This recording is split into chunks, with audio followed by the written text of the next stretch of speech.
Alright guys, how are we? It's day 3. It's a beautiful day, and look, I just thought initially, let's just up the energy. Woo! Sorry about that. It had to happen. Okay, so how are we? How are we physically? How are we mentally on day 3? Well, physically, I don't know whether it's to do with removing alcohol. I don't know whether it was because I had drunk so much in the last like 4 or 5 days leading up to the day that I did decide to quit.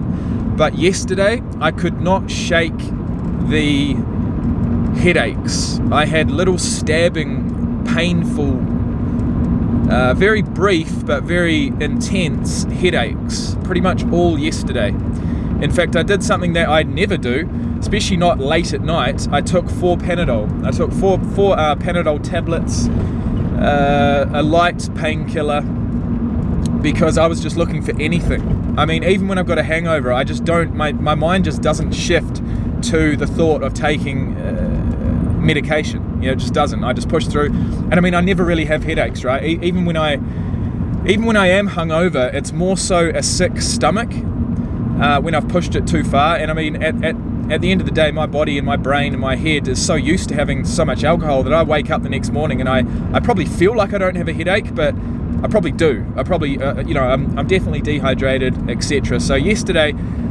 was interesting, if nothing else, because I did have these stabbing, painful headaches pretty much all day. So I've woken up this morning, I've had a good night's rest, slept in way too late. It was a complete and utter mad rush this morning to get the kids in the car and to school, but we did that. And like I said at the start of this series, I've stepped away from full-time work, you know, just for the next few weeks, and I'm just working casually on the weekends. So today is Wednesday, it's day 3, and you know, lucky for me, I've got the day off, so I can fill it with meaningful activities. Unfortunately, yesterday I was pretty much taken off my feet because I've done something to my back as well, and I'm not normally a guy who fucking complains, right? I'm honestly not. I'm not a guy who takes painkillers. I'm not a guy who complains, unless I've got the man flu, of course. But yesterday was, you know, a combination of headaches, and my back is fucking killing me. And so, like, I can't even roll around in bed. It's going to take me probably about 5 minutes to get out of this car. Yeah, my back's sore. So I'd love to be feeling 100% physically so I could go to the gym and smash a good workout and get those natural endorphins running, because I do know that there's no chance of me being successful in this without replacing that dopamine that I'm getting from alcohol with something else, right? So whether I get to the gym or not today is still yet to be revealed. But there is one little hit of dopamine that's guaranteed for me today, and it was a little bit of retail therapy, and I've done a bit of that recently. You know, I have done. And so I've probably got about 5 packages that should be arriving over the next couple of weeks, and I'm going to enjoy opening them. Apparently there's one there at the moment. So I'm on the way to not to the supermarket, I'm on the way to the post office. Just thought I'd get the camera out nice and early and just discuss how I'm feeling, where I'm at. I haven't had a headache today yet. Now, a strange thing is I got up, man, I thought getting up during the night like twice to go to the toilet was weird. Well, last night I got up 3 times, and a couple of them were only like a couple of hours apart. And I'm like, what the fuck's going on here? Is it because I've eaten a lot more than normal, especially in the way of carbs? Quite possibly. So one change, quite enjoyable change, but also it made me feel fucking fat. Like I'm not going to lie, I've got somewhat of an eating disorder now. I do. I've got somewhat of an eating disorder. If I eat too much, too early in the day, I feel like a fat fucking piece of shit. Because I'm so used to not eating anything until I go to bed, right? And then I'm just sitting down. I don't really need to feel the those feelings of really stuffing yourself. and having to negotiate like a day of work or anything like that. So basically, the way that I've been eating is I won't eat until I've finished drinking, and then I'll stuff myself for about 2 or 3 hours straight, and then I'll go straight to bed. And obviously, that real feeling of bloat and just shitness is pretty much gone by the morning, right? Or at least that's how I've found. That's how I've found it. So yesterday, it was nice the fact that I could eat earlier in the day, and I did do that. But what it meant is that I felt like a fat piece of shit for the majority of the day, and I tried to stay hydrated. But what I'm thinking is that because I ingested all those carbs, a lot of the water that I'm taking in is just going to be absorbed by the carbohydrate, the glycogen. And I feel like that was probably just all pouring out of me during the night. So I'm going to have to be strategic with that, because I don't necessarily like getting up during the night. But I guess if I want to stay hydrated and I want to eat during the day, it may just become my new normal, and it certainly hasn't been. So that's something different. I'm at the post office. I am now going to go and get my package. I don't know exactly what it's going to be, but basically, if I had to guess, what I've been doing recently is delving deep into my childhood as far as my toys and my collectibles and things that I really enjoyed having as a kid, that I'd sort of lost sight of. I had lost, I'd lost that childlike, happiness and laughter and stuff like that. Like, I don't really laugh too much. If you asked me to tell you a joke, I honestly wouldn't know. I wouldn't know one. It's got to that point. That I am just, my vocabulary is decreasing, and my ability to laugh is decreasing. My ability to joke with someone is pretty much zero, unfortunately. Like, I can sort of I don't know whether that's self-esteem related. I don't know whether my brain is actually atrophying. I'm giving myself brain damage because I'm just drinking way too much. Most probably am.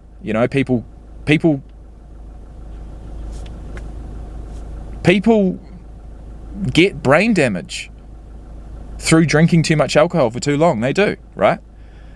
And I'm 3 years into this journey, right? Let's say it was 33 years. I'd be fucked. I'd be absolutely fucked. I'd be useless. And there'd be no point in turning it around, right? Because my life's nearly over. But at this age, 32, being addicted to alcohol for just 3 years, which seems like a lot, but in the grand scheme of things, it's not. I can turn this around, and I want to turn this around. And if I don't, it's only going to get worse. So anyways, guys, I'm going to go in there. I wouldn't be surprised if it's some Dragon Ball Z cards, but all will be revealed, and I'll see you soon. Right, guys. Your guess is as good as mine, but it has come from the US, which is exciting. It's, it could be a starter deck. Could well be a starter deck.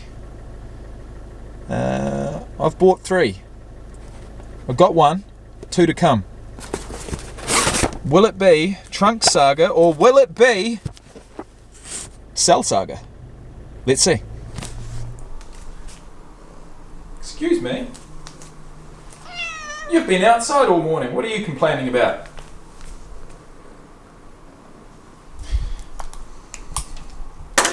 Or maybe she's not complaining. Maybe she's actually telling me something really, really important. You wouldn't know with cats, would you? You just wouldn't know.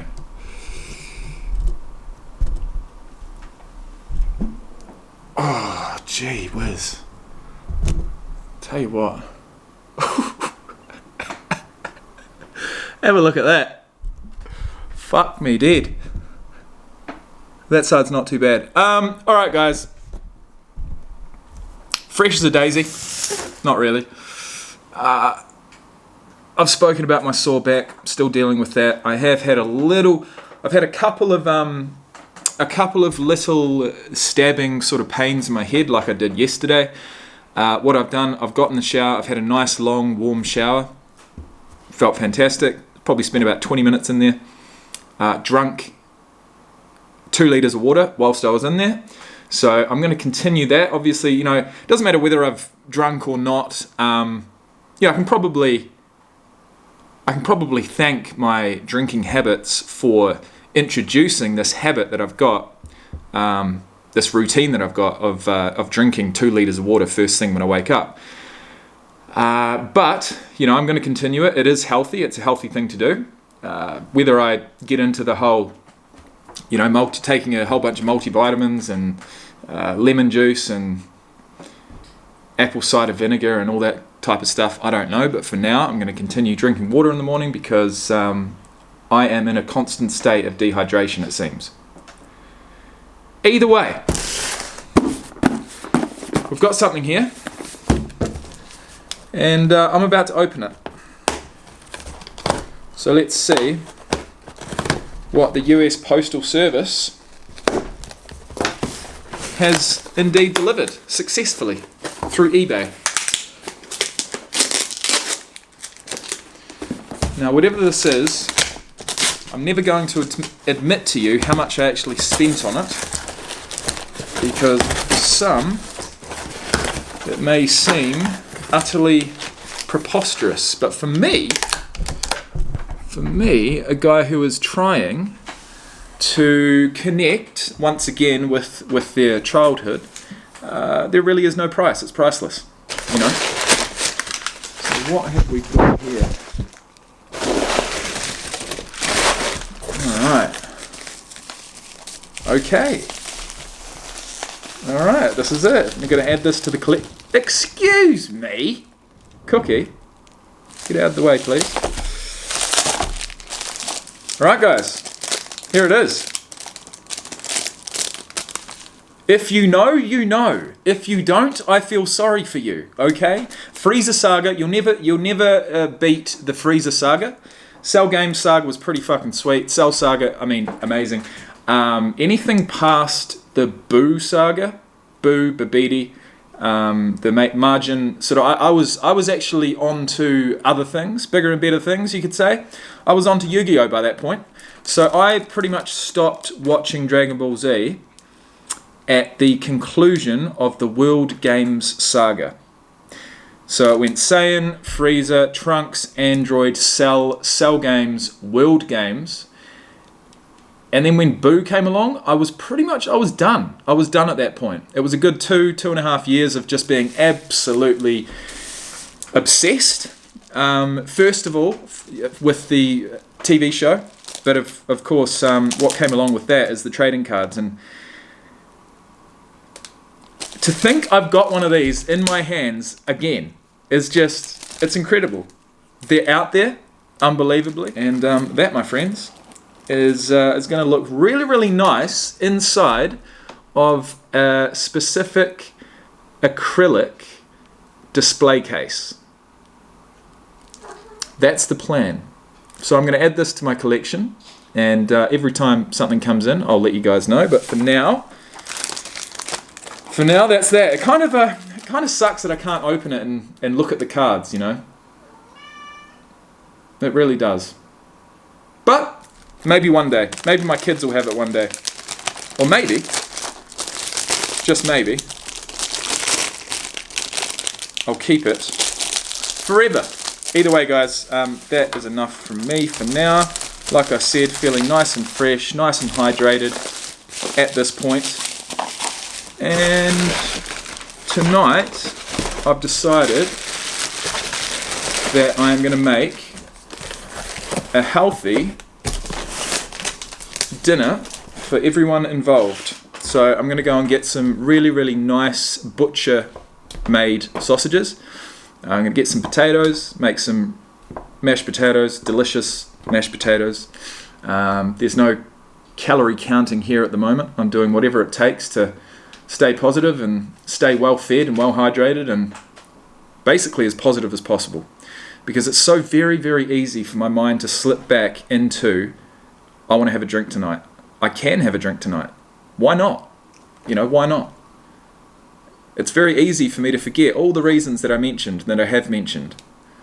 You know, so very easy. But then they all come flooding back to you the next day. So I've got to keep focused. I'm going to do that on my own terms. You know, I guess moving forward, I'm gonna try and bring something new, something that I've felt or done in the past, or a new story or something. I'm going to try and bring something new-ish to the channel every day throughout the 90 days. I don't want to sound like a broken record saying the same things, although that may happen. And I may not make a video every single day. But just know that your support and your comments, they've come through already. I published a video literally 2 hours ago. I've already had like 20 something views. I've had 3 or 4 comments. And, you know, it means a lot. And it helps. It really does help. So I'm going to leave you guys here. Me and Cookie are going to chill out for a bit. I did say I was going to go for a walk yesterday and I didn't. So that is, you know, I've let myself down there, but my back is freaking killing me. My back is absolutely killing me. So, you know, it's a real downer. It's a fucking downer. I've taken this time off of work to focus on the things that make me happy, and training is something that makes me extremely happy, extremely accomplished. I feel accomplished. I feel like I've won the day. And for me not to be able to do that, and, you know, have to sort of fill my day with other things is tough. It's going to be tough, but I got myself in this position, and at least I'm not at work hating it, thinking, fuck this YouTube channel, fuck this YouTube, quitting alcohol business. I'm going to drink, because that has happened every single fucking week for the last 2 months. So I'm overdoing that. I guess in that respect, I'm glad I'm not at work, but you got to fill those voids, man. You got to fill those voids, and it's going to be a process, but we can do it, and so can you if you're jumping on the bandwagon. You could call it Dry July. I mean, I've started a bit late, but it is the correct month. So that'll be it from me. Day 3. Not in the books just yet, but certainly well on the way. And I don't actually think I finished my story about what I was going to cook for dinner. So we're going to get some butcher-made sausages. We're going to get some potatoes, salt, pepper, butter, and milk. Absolutely beautiful. And we're going to get some broccoli and beans, because my eldest daughter actually enjoys broccoli. It's just that because I drink every day and I'm fucking spaced out and I don't really have a huge amount of care sometimes about, you know, trying to sit down at the table and have a meal rather than just have snacks and eat on the couch and eat up in their rooms, and there's really no structure, you know what I mean? And that's not fair. It's not fair to them that there is no structure, and I'll admit there is fuck all structure. So starts tonight. I'm going to go to the supermarket, stock up, and we'll have a healthy meal and try and get them to eat some of it. That's the challenge. It's even more of a challenge than me quitting alcohol, is getting them to eat fucking healthy food. But either way, see you tomorrow.